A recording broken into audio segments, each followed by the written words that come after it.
it out in ministry and business, and I play in both worlds. And like Chuck Futel, I understand white culture pretty well. I've had to live in it, so I know how to play that game over there.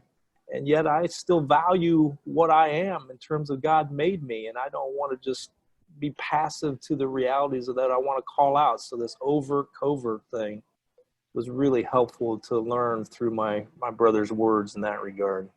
And then the last thing I'll say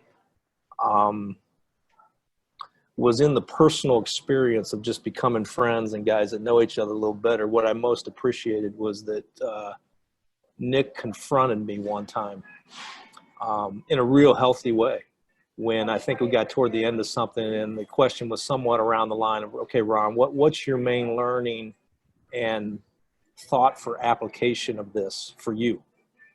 And I put something out there that, from my vantage point, was honest and sincere. But Nick pushed back. He said, you know what, to be honest with you,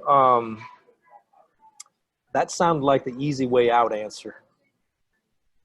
I sense that before the Spirit of God and our friendship, you might have more to do on that one. And what was fun, because of where we're at and trusting one another and trusting the Lord, I was glad to receive that. And I said, yeah, okay.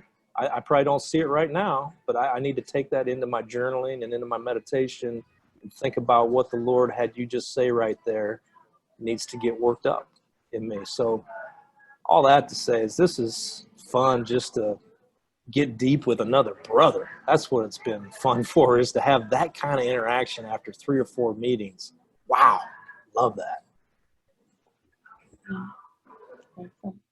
Awesome. Thanks. He's running crew. I'm like, all right, let's go. Let's go play. Right. So in the first meeting, I recognized, right, that I'm not talking to some old pasty white guy that's looking to check a box with his black friend, right? Let's be 1000%, right? Like, this dude was woke.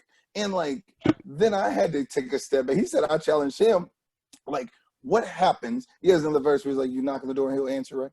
What happens if you've been knocking and you feel like God ain't answering? But you knocking, but you don't feel like the door has been answered. But and Ron came with open ears and lots of questions, and not questions to find out what's wrong with black people, why y'all tripping, but ways to find out that we could sit together as brothers.